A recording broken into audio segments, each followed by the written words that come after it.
سورہ بقرہ کی آیت 137 میں اللہ تعالیٰ ارشاد فرماتے ہیں،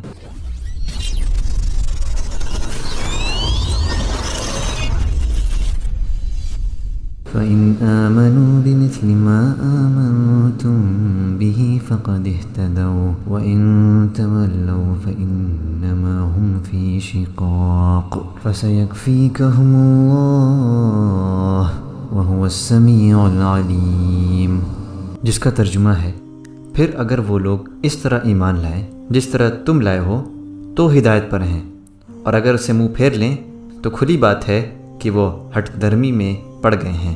لہٰذا اطمینان رکھو کہ ان کے مقابلے میں اللہ تمہاری حمایت کے لیے کافی ہے، وہ سب کچھ سنتا اور جانتا ہے۔ غور کرنے والی بات یہاں پر یہ ہے کہ اللہ تعالیٰ نے مثل سے پہلے لفظ با کا استعمال کیا ہے۔ اس کا استعمال تاکید کے لیے کیا گیا ہے، یعنی کہ وہ لوگ دین اسلام پہ اسی طرح ایمان لائیں جس طرح کا ایمان تم لائے ہو، تبھی وہ ہدایت یافتہ ہوں گے۔ اس کا مطلب یہ ہوا کہ ہم ہدایت یافتہ تبھی ہوں گے جب ہم اسلام کو اسی طرح سمجھیں جس طرح سے ہمارے نبی اور آپ کے صحابہ نے سمجھا۔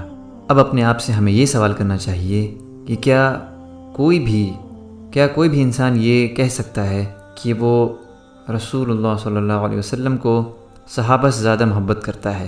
کوئی بھی ایسا نہیں کہے گا۔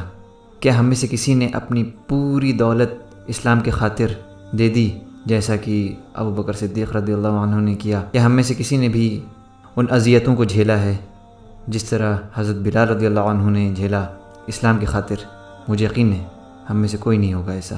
ایک اور سوال یہاں پر یہ اٹھتا ہے کہ جس گروہ کو دنیا میں ہی جنت کی بشارت دی گئی، جن سے اللہ راضی تھا، جو لوگ اس دنیا کے سب سے بہترین جنریشن میں سے تھے، آخر کیوں ان کے دماغ میں یہ بات نہیں گزری کہ انہیں بھی اللہ کے نبی محمد صلی اللہ علیہ وسلم کا یوم میلاد منانا چاہیے؟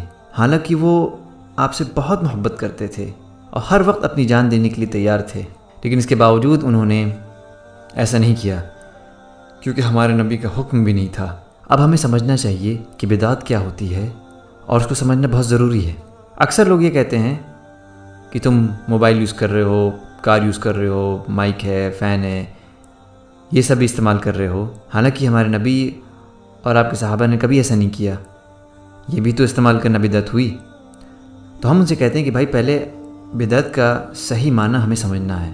آئیے ایک حدیث پہ نظر ڈالتے ہیں۔ عائشہ رضی اللہ عنہ نے ارشاد فرمایا کہ اللہ کے نبی صلی اللہ علیہ وسلم نے کہا، جس نے ہمارے دین میں خود کوئی ایسی چیز نکالی جو اس میں نہیں تھی تو وہ رد ہے۔ اس حدیث میں غور کرنے والی بات یہ ہے کہ بدعت اسے کہا گیا ہے کہ جو چیز اس دین میں اضافہ کی گئی ہو۔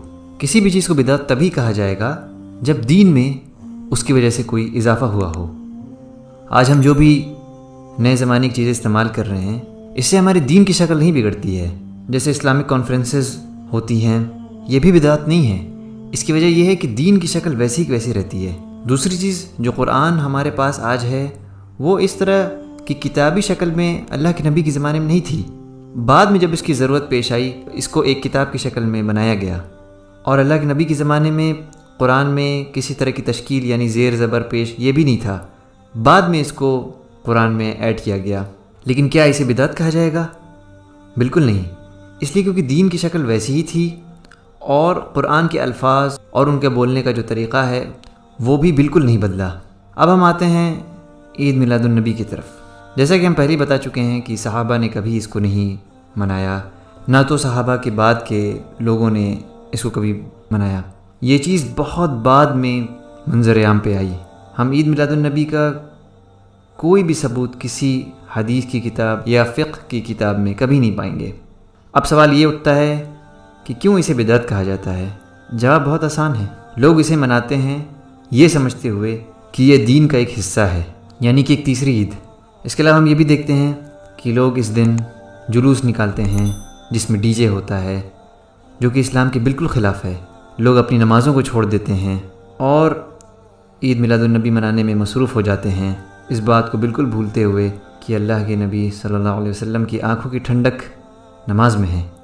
کیا یہی اصلی محبت ہے جو ہم اپنے نبی کو دکھا رہے ہیں؟ اسی لیے ہم سب کو ان سب چیزوں سے دور رہنا چاہیے جس کا حکم ہمارے نبی نے نہیں دیا، اور نہ ان چیزوں پر صحابہ، تابعین، تبع تابعین نے عمل کیا، یہی سیدھا راستہ ہے۔ آخر میں ہم سب اس حدیث پہ ضرور غور کریں۔ رسول اللہ صلی اللہ علیہ وسلم نے فرمایا، اور بدترین کام نئے کام ہیں، یعنی دین میں نیا کام، اور ہر نیا کام بدعت ہے، اور ہر بدعت گمراہی ہے، اور ہر گمراہی جہنم میں لے جانے والی ہے۔ مجھے امید ہے کہ اس ویڈیو سے آپ سبھی کو بہت فائدہ پہنچا ہوگا۔ پلیز اس ویڈیو کو اپنے احباب کے ساتھ شیئر کریں، کیونکہ شیئر کرنے والا بھی برابر کے ثواب میں شریک ہوتا ہے۔ اس ویڈیو کو لائک کریں، چینل کو سبسکرائب کریں، اور اپنی رائے کا اظہار کمنٹ سیکشن میں ضرور کریں۔ السلام علیکم ورحمۃ اللہ وبرکاتہ۔